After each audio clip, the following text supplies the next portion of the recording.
Welcome to Scrappy Systems, a candid marketing showcase where we skip the fluff and get real about how solo founders, consultants, and creative misfits actually market themselves online. Every month, our host Cans and a special entrepreneur guest will unpack the messy, clever, and wildly human systems behind real business growth, so you can steal what works and leave the rest. Got questions? Good. Let's figure it out together in today's episode. Hello, and welcome to Scrappy Systems. My name is Candice. I am very, very excited to have you. Welcome to Scrappy Systems. We don't do boring intros here, so please tell everybody, what do you do in your day-to-day? Sure. So, Tasha, thanks so much for having me, Candice. I'm super excited to be here. I am a marketer, but I've become a community builder, and I think those two things often have a lot in common. And right now, I have my own community. I help others build community. When I'm not doing that, I'm trying to find space and time to read fantasy novels and science fiction. And yeah, just love talking marketing and hearing how other people get growth.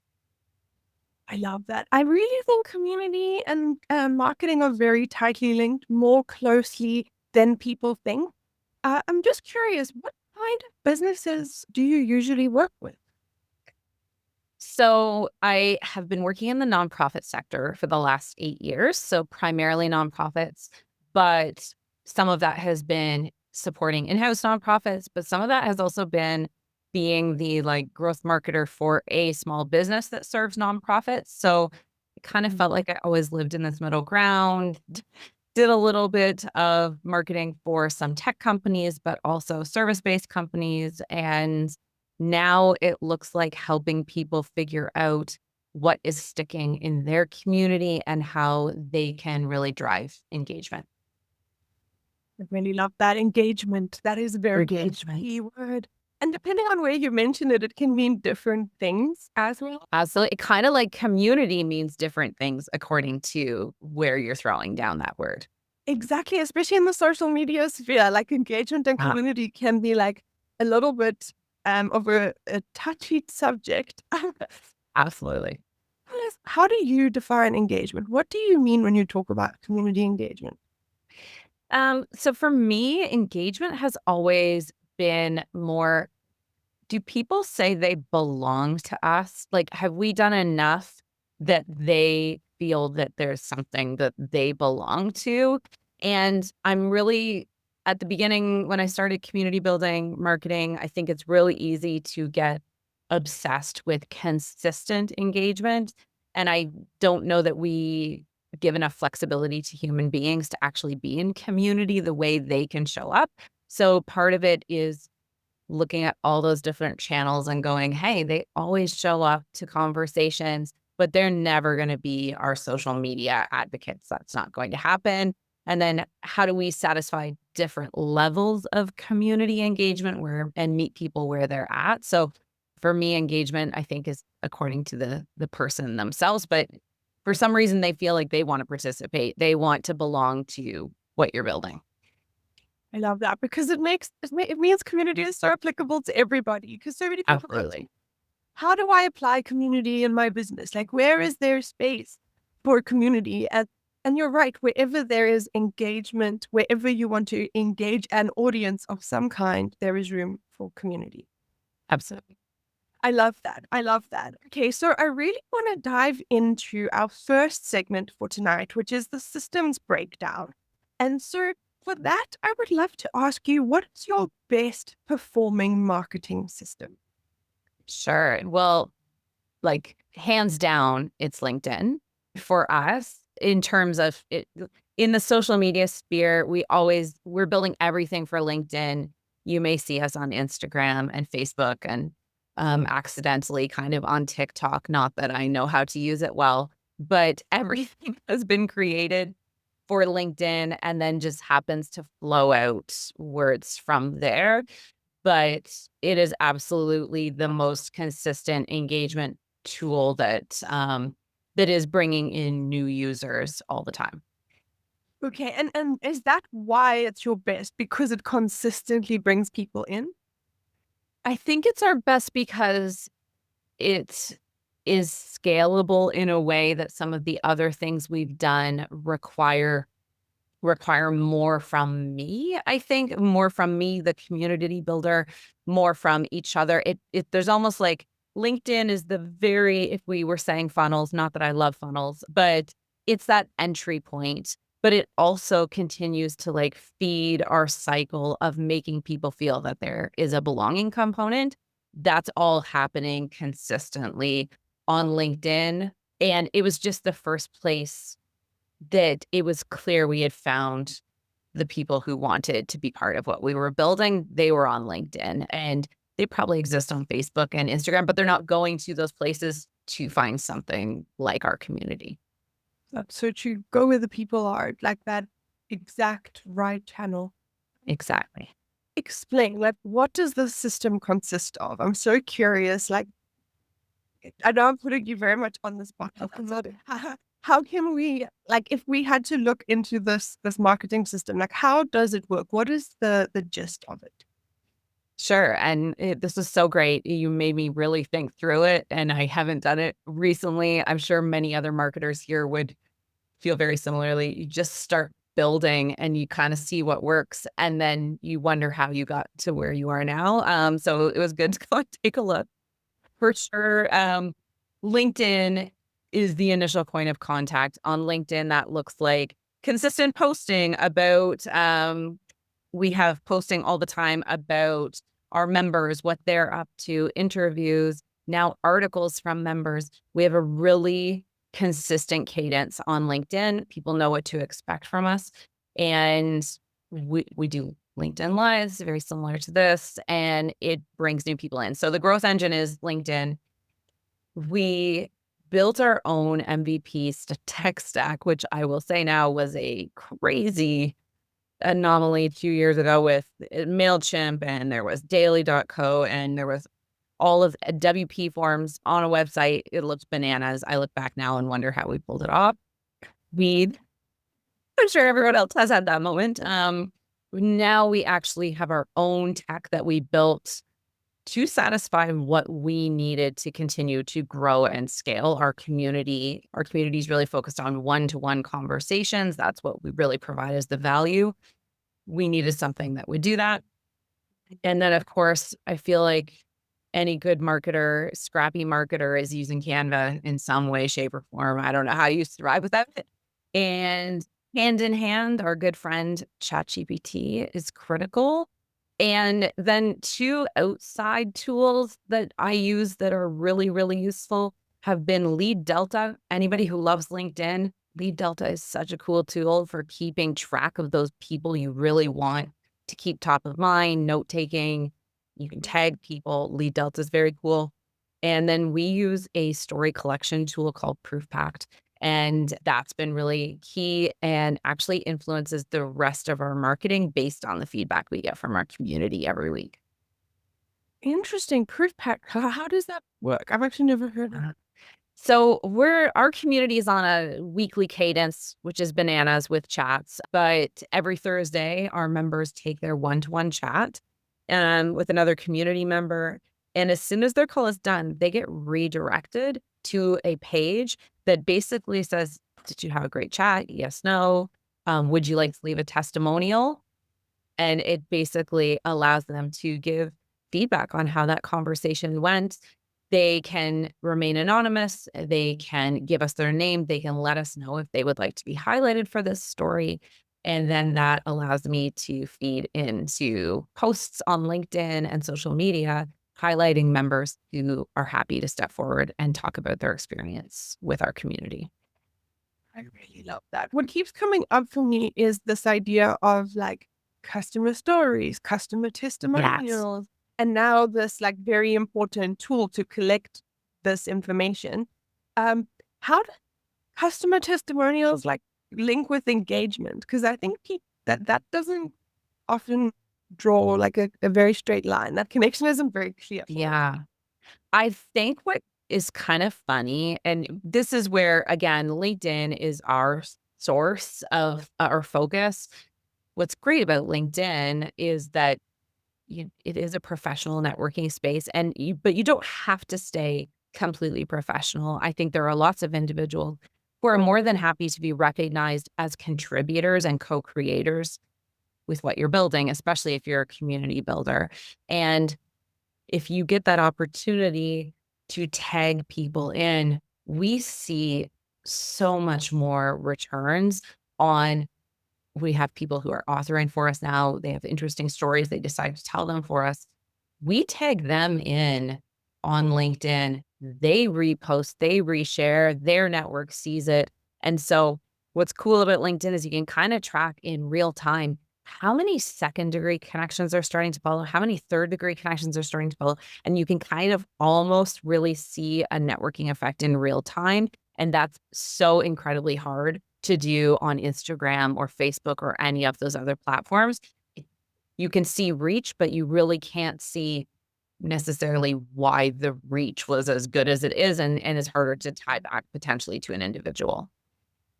I'm so curious, is this exclusively from your personal LinkedIn, or is it your personal and business? Are you using both? Yeah. So when I first started, it was very much my personal. I'm sure many of you have noticed that personal pages tend to outperform business pages. Yeah.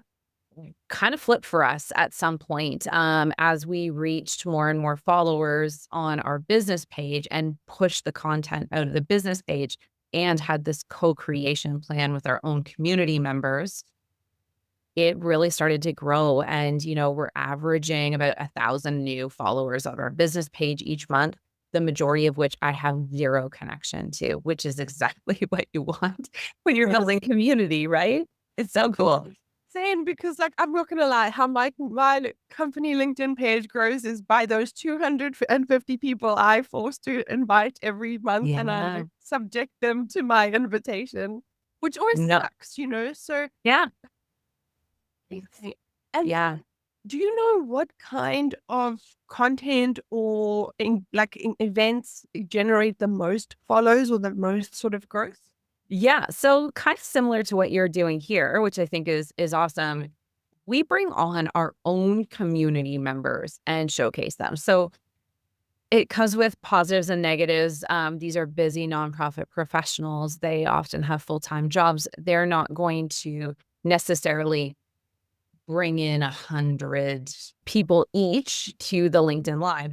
Now, what's great though is that if you're pushing content through your business page, you can actually invite almost everybody who is connected to you if you want to engage with that. You can do invites by industry. LinkedIn has so much ability to focus in on your target audience and make sure that that's who you're connecting compared to other platforms out there. You don't really know who you could get almost anyone.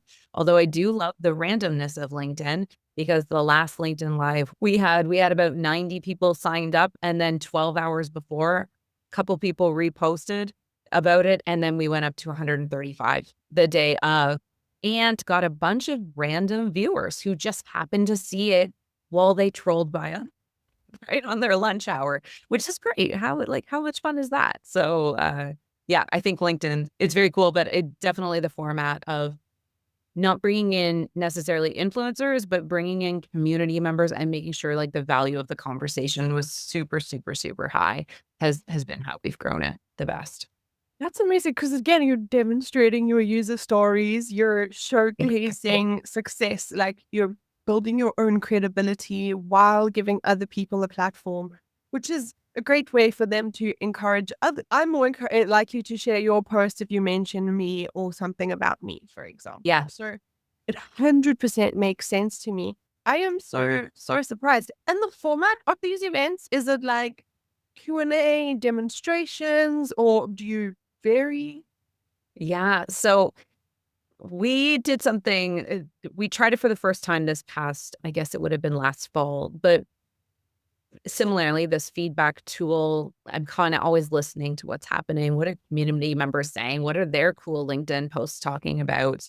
We put together, here's 12 potential topics. Here's a very rough ChatGPT helping us to go, what would be the most interesting piece of this conversation? And then we sent out the invite to the entire community and said, do you want to talk about, would you be interested in being on a panel? And they self-selected into the ones they thought that they would be a good speaker for.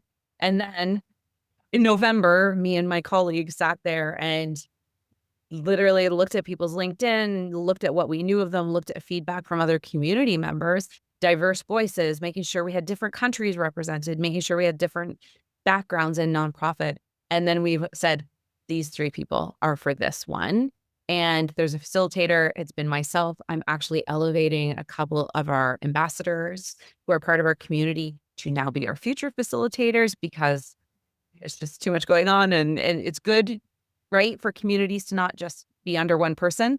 So they're going to start being our facilitators, which is amazing. And they bring their own networks to the conversation by being the facilitator versus me again. So the people self-selected, and we had an agreement. We had a 20-minute hash out the topic with the 3 panelists. They shared why they thought this topic was important. And then we stole those notes, went back to our dear friend ChatGPT and said, so what are the questions here? And we put together 4 questions. So it's a very light panel round table. Everyone gets a chance to jump in. And the comment section is fire every time. And all those people who join have so much to say too. So it's been really cool to watch it grow. Fascinating. Panels, like if you can get a format that works, that people enjoy, there's not a lot of effort. I mean, the admin of putting up the event and marketing the event is effort, but it's not like you have to prepare a new masterclass every time. Oh gosh, no. Yeah. That's so amazing. I'm actually quite shocked at because so many people, I'm all but abandoned LinkedIn. I keep coming back because that's where my audience is. And that's where, but it does feel a bit like shouting into a very big void where it's just you shouting at a bunch of people. Like, when did you start to really see tangible results from implementing these? It took a while. It wasn't like overnight. No, it was, no, I won't try to be like, oh, it was just happened instantly. And I will say I'm a prolific personal LinkedIn poster. That absolutely helped at the beginning. The one great thing, because I already had a community, the community had already started. We were doing these one-to-one calls. I was getting this feedback. I had my initial thoughts on why I thought people would join. One of them, join our community. I thought I was creating a place for people to bitch about nonprofit work, and that does happen. But they also then said, oh my goodness, this is the first time I felt seen in this work in a long time, and that was their feedback. So then I took that marketing and the language, their language, the words of the people who were in the community, and used that to start generating great content coming out of our business page with the words of our own members. Sometimes I even reached out to them and said, hey, listen, you said this brilliant thing. Can I use it in our marketing? And I'm going to tag you in, and that's okay. And they were always like, yes, please go for it. And, I think people just really like to participate, to be invited in to participate. So I think that's the cool thing with LinkedIn. If you were totally taking a very passive approach to LinkedIn and waiting for it to come to you, I don't think that's going to happen. But if you can be very active, if you can activate community members so that they know, hey, every Wednesday, that next article by one of my co-members in this community is coming out every Wednesday.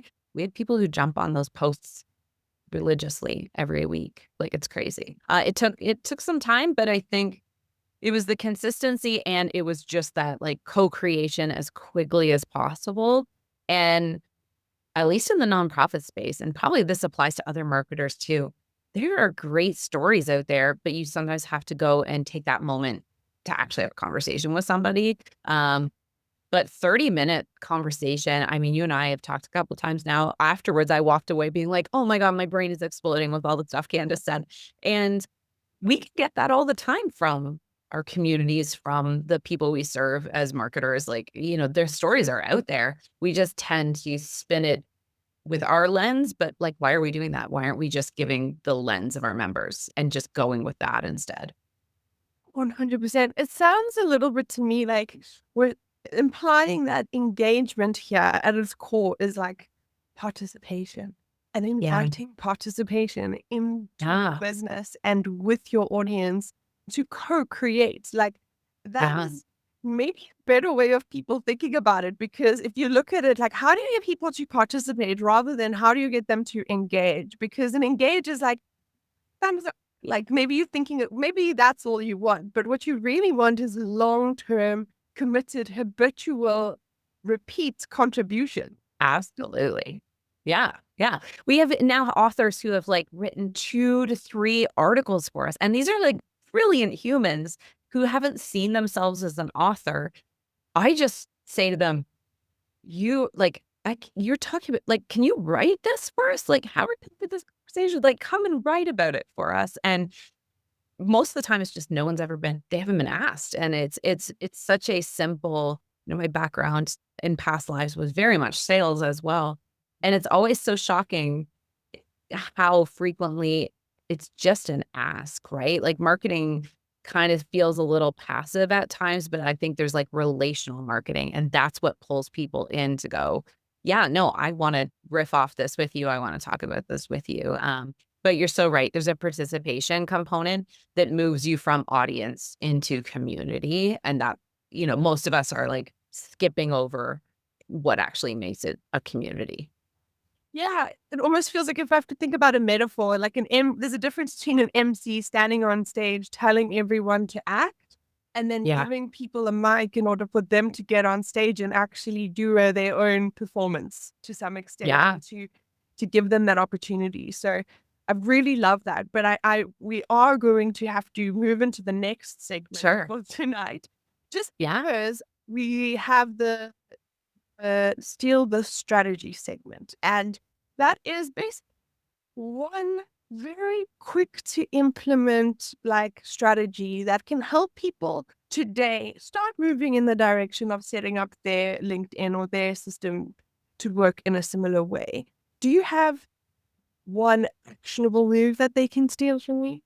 Yes, absolutely. I always say this to nonprofits.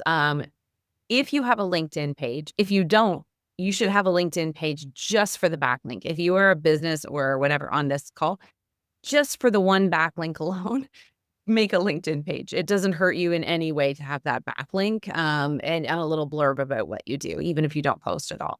But it's interesting when I invite and actually take the time to send invitations to join our community. I go through who your followers are, like who your personal followers are, but also your business page followers. This is a warm audience, and we're often not looking at it as a warm audience. And on LinkedIn, you have just the ability to send a message to these people, particularly if you have premium. There's obviously some limitations with some of free versions of LinkedIn. So we'll caveat with that. But why are they following you? If you're a business owner and like, why are they following you? Why is, I would look at that and go, here's a cool opportunity. If they're right in my niche and exactly what I serve, reach out, say hi, like, I don't know. Have I ever had a chance to tell you about Candid Lab and how amazing we are here in the Candid community? Maybe all it does is send them over to take a look on your website, but it's that invitation piece. So I would say getting into a direct message ritual that feels natural, that can be just a thank you to people who show up on a webinar. It doesn't have to be big, but it's that little like spark, I guess, for the next stage to just get in that habit. Blows my mind. It's like, what? I can message someone? I can just DM them? Like, I don't need permission. I don't need like a consent tick box or a subscribe. Like, right? Yes, there's like 3,000 people following me. Like, those are people who are interested in talking to me. Probably. You've clearly said something cool at some point, Candace. You should be following up with those people. I absolutely love that. It's actually quite shocking and a very easy to do thing. Even if you just reply to, I have one person in my community who's just reaching out to 3 people every day to invite them to her community manually. And yeah, like that is how she's starting. And it's really cool. But one thing, is there anything to avoid when reaching out to people or replying to people? Any mistakes that one could make potentially when doing this? Yes. If your first reach out is any sort of sales, like true sales pitch, or I wouldn't even ask somebody right off the bat, unless you've had some interactions in the past.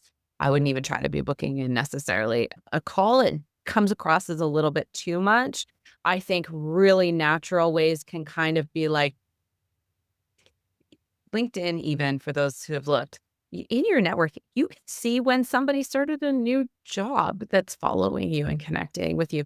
Those are little tiny, moments in time, but we all know that's what builds relationships creepily enough. And like those are the things that people remember after the fact. So I would always either like the value of what you're offering has to be so high. If it's an invite to something, and the value has to be high to them, not necessarily to you. So if it's someone following you, Candace, like I would go, hey, I just not gated because gated stuff ticks people off when they get into it. But hey, we just started this YouTube channel. We have all these amazing people come on. I would love for you to check out what we put out here. Hope all is well, Candace.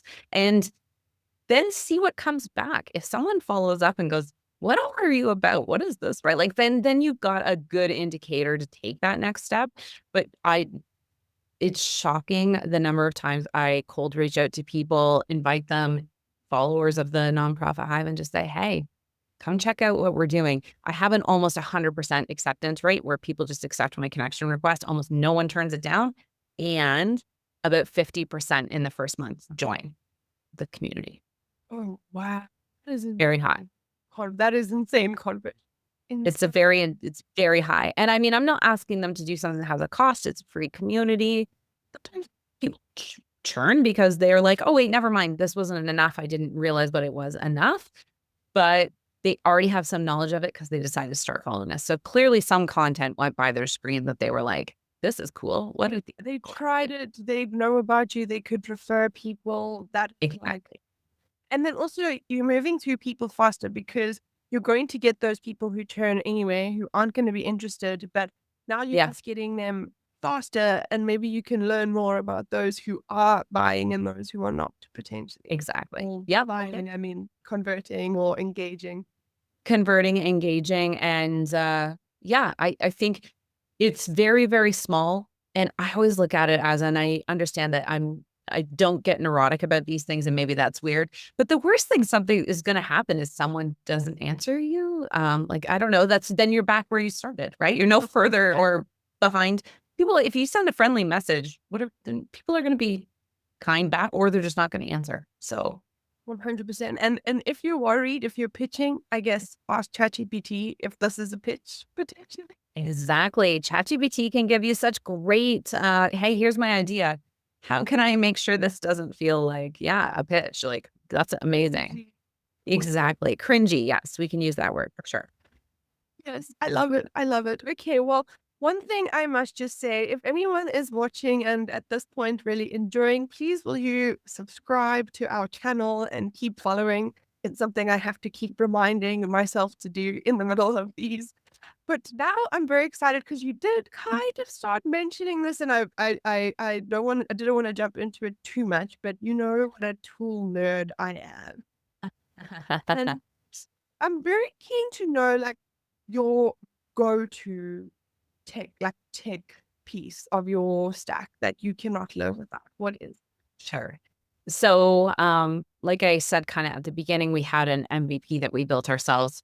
Now we built our own, and it is what is facilitating all of these one-to-one connections. It's a background database, so I can see who are members, filter by city, topic, things like that.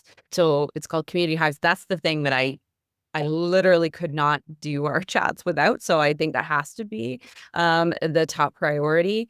And it's been a wild experience. I am not a techie. I love tools, but I'm not a techie. So it's been interesting to be part of that process in any way. It's been mind-blowing for me. And then, I guess it's that paired with LinkedIn. I use my Community Hives tool to go, okay, here's our most engaged members on the chat side. And I use my LinkedIn plus Lead Delta to go, here are the most engaged people on LinkedIn. And it's that crossover that really helped me go, okay, here are our ambassadors. Here are the people who I should do my next community interview with because they're clearly super engaged and it's time, right? And so I just had to do this the other day. I went through the list again because we're starting to get to the spot where it's time for me to do interviews. I was able to just go into community hives and go, oh, here's someone who's done 25 conversations in the last year. Yank, come in. Now it's your turn. Like, let's come on for an interview, right? So it's a really positive feedback loop for those community members to go, hey, I invested this much time and they see me. They see my value. So we really kind of rely more on that micro influencer capacity of our community versus focusing in on big names. I find it, yeah, makes that more sense. Volumes, like it's that networking effect. It very Yeah. much, it really compounds. It's like the compound interest of communities. Exactly. Also, I must ask, because I'm not a techie myself, but I love it when people decide to build their own tools. And I think it's an insane decision. And I think most people think it's an insane decision. I'm sure you think it's an insane decision. And I'm so curious, like, what got you to a point that where you knew there's not a solution out there that solves my problem? I need to build it. Yeah, that's a great question, because I think for me, the big piece, and a lot of you will look at me like, well, that's bananas, who if you're community builders. I didn't want a forum. I was like hard set on not having a forum. We're playing around a little bit with, maybe we start a Reddit channel community. That might be manageable. But I think for me, I knew that our community members, the number who would want a forum, were very low. What they really wanted was depth. And so they weren't looking for training. They weren't really looking for that. They were looking for like really hard and deep community. So when I went looking around, there were some tools within other community tools, but they were like the add-on to the forum, not the primary focus. And then a forum was like a secondary piece. I also was looking for something scrappy and fast. And hilariously, we went from a wait list of 200 people within 6-7 weeks. We had 200 people on a wait list when we first started. We just talked about it on LinkedIn, and then people signed up on a wait list. We went from that to an MVP in about 6 weeks, which was wild. And now obviously we have like a real tool, but it was very quick. It was actually, the turnaround was much faster than you would think. And the thing I've realized is, you will know how ridiculous it's been put together and how Frankenstein it feels. Your people probably will not have, they don't care about any of the things you're going to care about as the community builder, marketer. They just want it to work, and they want it to do what you said it was going to do as a value add. And the rest of it doesn't really matter to them. So it didn't have to be pretty, and it's still not beautiful, but it's more functional now than it used to be. I love it, because you don't actually have I've had one person say, but your community doesn't have what this community has. Like, that is not ever a requirement. And so that's where I struggle with some of the, like, just cookie cutter platforms in general. It's like my community looks like your community, and then it creates a standard of what communities should look like or how they should operate. And what I like about what you've done is you've hacked your main engagement platform to meet your audience's needs. You knew your audience, you knew what they needed. How, in those early days, how did you collect data in a similar way that you do now? Oh my goodness. No, not at all. Data at the beginning was very much a combination of, what did people fill out in a WP form? And if that's not the most ridiculous way to gain information about people, it was just, hey, here's what they said in their WP form. We did have it all synced up to MailChimp. So what MailChimp could gather, Google Analytics, tying into that to some degree, even though I'm still not using it to the degree I probably should. And it was nothing fancy. And I think a lot of us in marketing get really tied up in being able to completely track the return on investment. Like, we want the KPIs and we want it to look like this. And it's so shocking. And I don't know if anyone on here, that 100 advocates being much better than 1,000 followers is so true.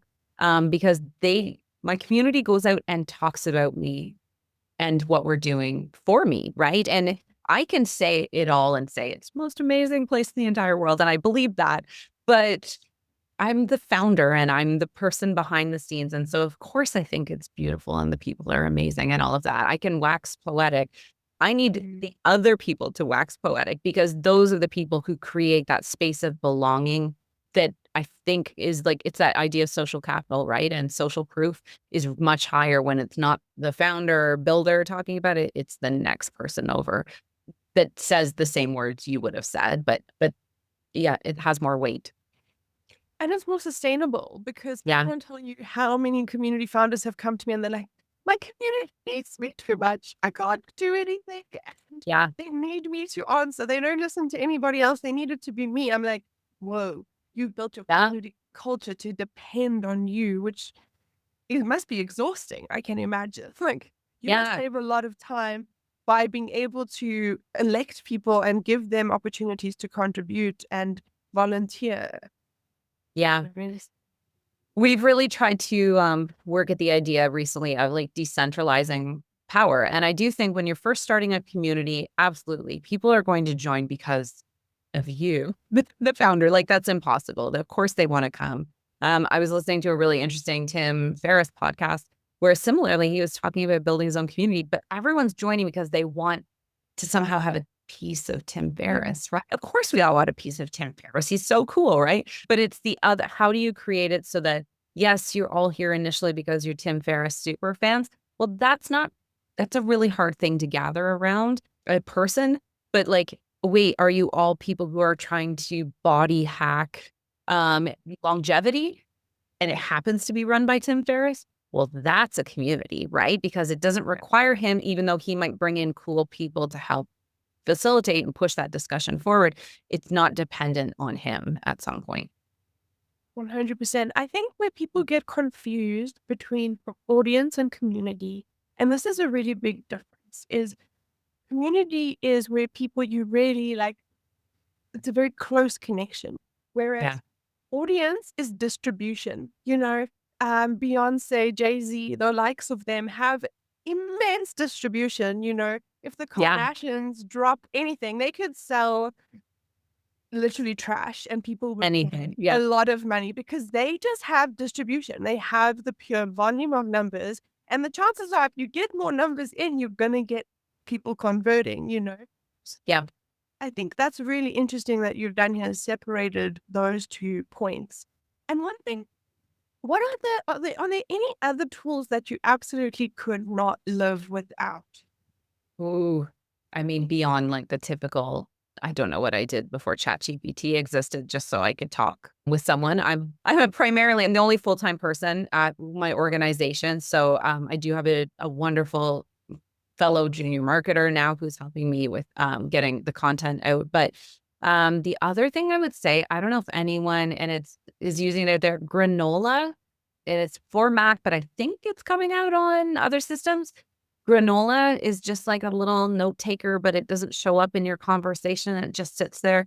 And it has been incredible. Like, I don't know what I did without it before this, because it has been so valuable for gathering just my thoughts and afterwards a conversation to go, oh my goodness, when you're taking 15, 20 calls a week, how do you decide what is the most important piece that you said? And yeah, I need that. And I found it just seems to be more coherent for me than some of the other note takers that I've tried. That's really interesting. I personally think that like utilizing transcripts and figuring out how to create better content from them is Yeah. like a complete goldmine of, I haven't seen many people do it well yet. Obviously, a lot of AI processing, but if you have, for example, many of the same kind of calls, that could form the basis of some sort of research project potentially, or case Yeah. study even, which I think a lot of people really, really don't think about. And have you abandoned any tools that you just like you tried and just don't work for you? Yeah, I tried Superhuman, which just helps you write emails back. I get an awful lot of emails. Mm. It's too much. I totally gave up on that. I've tried quite a few tools for LinkedIn that are out there. Almost anything and everything. I've tried it because LinkedIn is where I live. I don't know. They either didn't stick or the costs were too high. There's what's it called? I really like Authored Up is a fantastic platform for LinkedIn to help you with your writing, to help with reposting, things like that. The most obnoxious thing for people on this listening is I actually really like writing net new. And so I barely reuse anything, which is obnoxious. And I understand that. I write all the time. I just love writing posts. So it ended up being one of those tools where I was going, what am I paying for? I'm not reusing almost anything. Like, that's ridiculous. And Shield is similarly, and it's like to track your LinkedIn engagement, to track and at some point, it's obvious who's engaging the most with you. You don't really need a tool. Like, I didn't need a tool to be able to tell this person is really like jumping in on what I'm doing. This person is really feeling it. This person is really engaged. I think you could do that 30 minutes with a 30-minute preview a day of your LinkedIn landscape. You don't have to pay for a tool to do that. That's really interesting because I think managing LinkedIn and other platforms is going to become a whole other topic that many people, so I've just, like I said, I've just cracked 3,000 followers on LinkedIn and I can't manage my inbox. I don't know how you do it. Like, up with it is almost a full-time job. It really can be. And so I just have to accept that I'm disappointing people. But I guess it's about showing up human. Yeah. And how do you do you have any rules that you follow to make sure that you show up on LinkedIn in a way that Yeah. Yeah. So, I mean, I prioritize engaging with our business page posts and my personal posts first and foremost. There are some really cool hacks of making custom lists on LinkedIn that are really sneaky. If anybody wants to hear about them, please send me a message. I'm happy to reveal how we do it. But where you can kind of build these lists of like, hey, I always want to be following and engaging with this person's content. You can kind of do that and build these lists.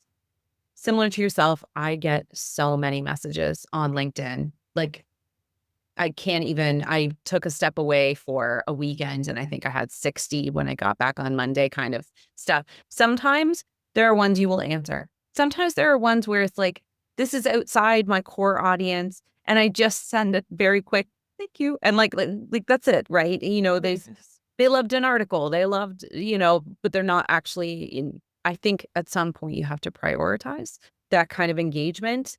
Yeah. So, but first and foremost, for sure, the business page is, and I honestly, LinkedIn groups are, am I allowed to say horseshit? Is that fine to say on them? But they're garbage. I don't understand why LinkedIn has done such a horrible job with LinkedIn groups, because I would love to build a LinkedIn group for our members.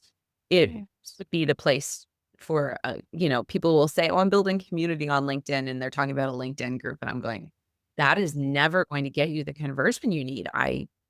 Right? Like, that's so much work too. Don't do it. Don't do it. Yeah. Interesting. Interesting. It's very interesting that you say that about LinkedIn groups, because no one has ever mentioned to me that LinkedIn groups work ever at all for them. No. Ever. So, yeah.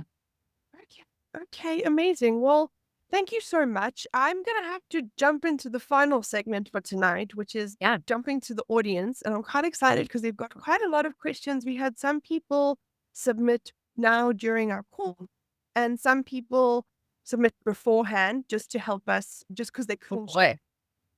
Okay. So we'll see how many we can get through in the last couple of minutes. The first one, we've got a question from Steph, who says, I want to focus on creating LinkedIn newsletters, but worried it gets lost in all the noise. How do you prevent that? Ooh, okay. We do a LinkedIn newsletter. Steph, you're welcome to go and look at what we do with the Nonprofit Hives newsletter. It is word for word the exact same newsletter we send out from our email. So I would not create something new. Exactly the same. The benefit is that if you have co-creators, in our case, we have authors of our articles, we have the people participating in our LinkedIn lives. That's what is kind of encompassed in our newsletter, plus resources from community members, cool things they're doing out in the world, a little bit of a call to action where I write something personal that starts off the newsletter. And the one cool thing about LinkedIn is, unlike the email, which you never know whether the people you may have included in the email ever reshare it, resend it, any of those things, LinkedIn, people will repost it for me because I shared their article there, right? And the article was in. So again, it's that co-creation. They get to associate themselves with what we're doing. We get to build off of their social capital as well. And so it's a very equal exchange. And I would say somehow we have about like almost 8,000 subscribers on our business newsletter or like our LinkedIn newsletter. And that's bigger, way bigger than our mailing list still is for our official mailing list. And it gets sent into people's inboxes. So sometimes people open it and see it just because LinkedIn pushes it to their inbox. So is it, are you going to see huge returns on it? I don't know. But I would say that there are still lots of people who are not, for how much work it is to replicate something that you're already creating somewhere else. I don't know. For me, I look at it and go, okay, it's an extra 15 or 20 minutes. Sounds good. And it gives me an extra opportunity for that content to be seen in a different area. I love that because I actually personally, I started trying to do that, like share it as a newsletter on my personal account though. And I think that was my mistake.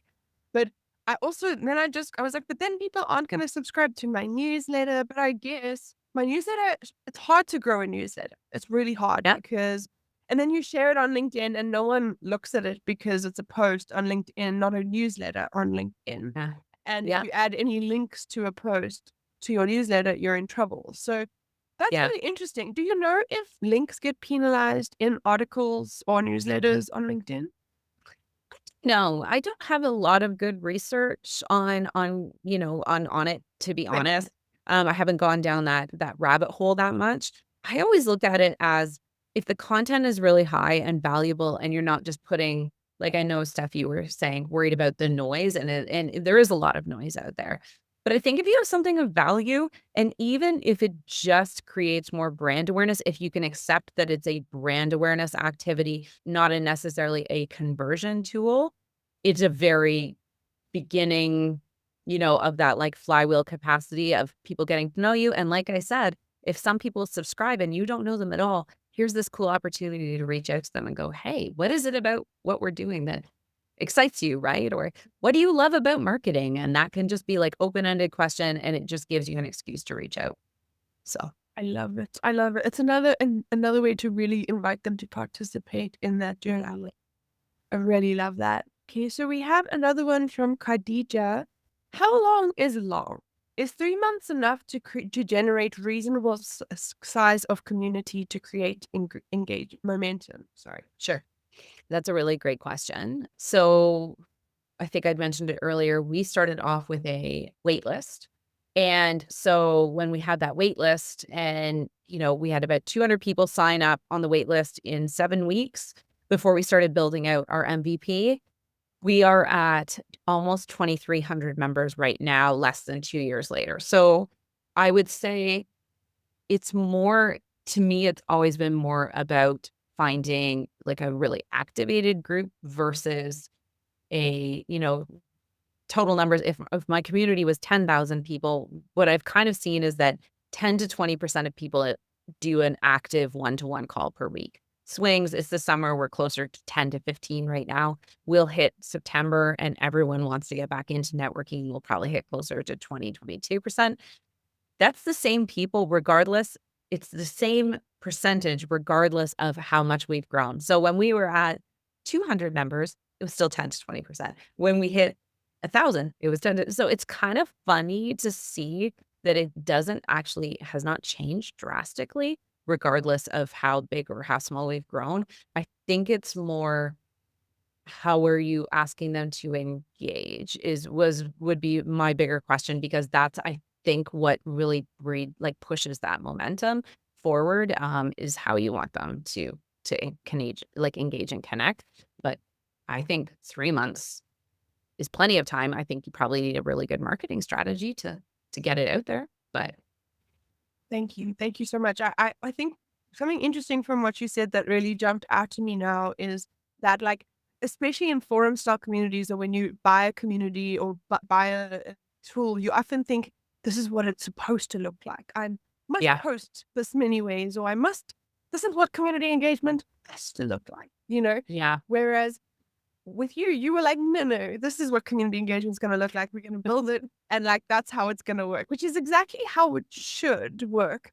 And we have a last question here that says, what's the difference between designing engagement versus just posting a lot and hoping someone replies? Yeah, for sure. I think, and we've talked about it, everyone's going to be really annoyed. There's going to be like co-creation in this title of this for sure, because that's all we're going to talk about. But I do think that is the big part of it, right? Where community members feel like they got to, and I'm not saying you have to give decision capabilities away, but I do think, it's that kind of like co-creation, the clearest kind. This is it. This is what our community is about, and I see a lot of communities that do a lot of mission drift is the word I would say, right? Like they start to Yeah. head off in a different direction than what they started, which is okay. But you have to realize that you are going to lose community members when you decide to do that because they maybe came on for a variety of different reasons. I don't know. It's a really good question. I really look with a critical eye at every piece of content I make and go, is this serving the community or is it serving me? And that tends to be if I'm just doing it because I want something, then it's probably going to not resonate as much. But there is a way to create something beautiful that serves me and the community at the same time. But they need to be like kind of that North Star versus what some of my plans are. I love that. It always comes down to the user. It really does. I know it really does. The audience, the members as they are. And I'm afraid that's also the end of our session today. I know we could always I always feel like it gets to the end of our chats, Tasha, and we could like go on forever and ever and ever. But thank you so much for sharing with us today, your time and also your experience. I think I've really loved getting that nonprofit lens because I think that's rare and also one of the most common forms of community. So it's rare to get people talking about it and teaching about it. So thank you. Thank you. And as a way to wrap up, how about you tell everybody where they can find you, follow you for more, those kinds of things? Yeah, absolutely. So as you can tell, will be found on LinkedIn, aggressively on LinkedIn often. So please find me there. Yeah, Tasha van Vlack. You can find me on just as my name is spelled. If you are in the nonprofit sector, you're welcome to jump in and join our community, the Nonprofit Hive. And yeah, those are the two big places. I'm also just happy to talk community with anybody because this is how I met you, Candace. Is getting out there and being like, cool community builder. Can we be friends? And I would highly recommend to people to get out there. If you see someone amazing, reach out. It is so worth it. It is so worth it to have those opportunities. Thank you so much. That's actually like my favorite tip for newbies is just like, why do you think they're going to say no? You said. People are lovely. People are people. And like you said that earlier. And I think that's one thing that's really going to stick is like, at the end of the day, we're building for people, not for machines where like you have to think about engaging on that way. Yeah, absolutely. You can use AI, but you are still going to be the person who makes it a place of belonging. Like AI is not going to be able to do that for you. So that's another whole discussion we'll have to do another time. But thank you so much for having me. This was great. Thank you so, so much. And thank you to everybody who was able to join us tonight for your time. I hope you enjoyed the discussion. There will be notes in the recording, so you can always follow up later and really get the nitty-gritty on how to copy some of Tasha's exact marketing strategies that have worked for her community. And just a quick reminder, we host these free Scrappy Systems interviews every single month. The goal is to really figure out what did work. Ask entrepreneurs exactly how did this work, make them think back and figure out how others can potentially hack a little bit of that growth for themselves. So our next guest is actually going to be Yuri Lazaruk, who I know, Tasha, you know. I'm very excited to have him. He's a go-to-market community expert who's been a real great connector behind some of the real fastest growing indie brands and solopreneur freelancer brands I know. So I'm very excited for that. Anyone who would like to join can join there's a link in the bottom, where the links are. But thank you so, so much for your time. Thank you again, Tasha. And I hope everyone has an amazing evening. Goodbye.